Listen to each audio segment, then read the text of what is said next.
আসসালামু আলাইকুম। Hey guys, কি অবস্থা সবার? আশা করি সবাই ভালো আছেন। তো আজকের ভিডিওতে আমরা দেখব কিভাবে বাংলালিংকে ফ্রিতে ফেসবুক প্যাক 1 জিবি 7 দিনের জন্য ইউজ করা যায়। আবার বলছি, শুধুমাত্র এই এমবিটা দিয়ে ফেসবুক চালাতে পারবেন এবং 1 জিবি পাবেন 7 দিনের জন্য। যারা ফেসবুক চালান বা বাংলালিংক দিয়ে ইন্টারনেট চালান তাদের জন্য খুবই দরকারি। তো অবশ্যই কেউ মিস করবেন না। তো ফার্স্ট টাইম আমি বলে দিই, অবশ্যই আপনার সিমে টাকার মেয়াদ থাকা লাগবে। আবার ভালো করে শুনে নেন। আর যদি কেউ এই কোডটা ডায়াল করে অবশ্যই নিয়ে থাকেন তাহলে হবে না। আমি আবার বলছি, সবাই কিন্তু নাও পেতে পারেন, ঠিক আছে?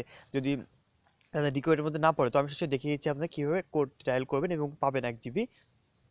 তো ভিউয়ার্স, আরও একবার বলতেছি, আপনারা সবাই কিন্তু পাবেন কিনা এই অফারটা আমি সঠিক জানি না, কারণ কিন্তু এটা অনেকেই পাচ্ছেন, আমি দেখলাম অনেকেই পাচ্ছেন না। তো সেক্ষেত্রে কিন্তু গালি দিতে পারবো না। মাত্র 1 মিনিটে আপনারা যদি একটা কোড ডায়াল করে যদি 1 জিবি ফ্রিতে পান এমবি ফেসবুক, তাহলে অনেক ভালো, তাই না? তো যাই হোক, আপনি কী করবেন, আপনার ডায়াল প্যাডে চলে যাবেন এবং কী করবেন, *121* 200# মানে 200# ডায়াল করবেন। এই কোডটা ভিডিও স্ক্রিনে থাকবে, সেখান থেকে স্ক্রিনশট নিতে পারেন। তারপর দেখেন জাস্ট এখানে ফ্রি কল রেট 1 পয়সা, সেটা হচ্ছে আলাদা ব্যাপার।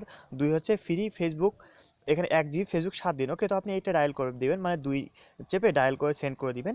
দিলে দেখেন গেট 1 জিবি ফেসবুক 7 দিনের জন্য অন টাইম স্পেশাল, মানে শুধুমাত্র একবারের জন্য গিফট দিচ্ছে তারা। তো এখানে সেন্ড করে দিবেন। দেখেন এখানে successful, you have receive time on time এরকম দেখাবে, তাহলে আপনি পেয়ে যাবেন। আর ডায়াল করবেন *5000*500#, এটা ডায়াল করলে আপনি দেখতে পাবেন, চেক করতে পারবেন। তো যারা পাবেন তারা অবশ্যই কমেন্ট করে জানাতে ভুলবেন না। আর আমি আসলে আমার বাংলালিংক সিম 2-3টা থাকার পরেও আমি নিচ্ছি না, সেটা হচ্ছে কারণ আমাদের একটা বাংলালিংক সিমে নেট পায় না, একদমই পায় বলতে পারেন। সেক্ষেত্রে আমার দেখেন রবি এয়ারটেল ইউজ করলে বা গ্রামীণ ইউজ করলে কিন্তু ফুল নেটওয়ার্ক, ঠিক আছে? তাই আমি আর নিলাম না, বাট সিমটাও আমি খুললে দেখলাম না, ট্রাই করলাম না। তবে আমি দেখছি অনেকজন পাচ্ছে, আমি অন্য একটা মানে ওয়েবসাইটে দেখলাম এটা, তো আপনাদের সাথে শেয়ার করলাম। ভালো লাগলো অবশ্যই লাইক দিবেন আর কমেন্ট করে যেতে ভুলবেন না কেমন লাগলো আজকের ভিডিওটি। আজকের মতো বিদায় নিচ্ছি। আল্লাহ হাফেজ, ভালো থাকবেন।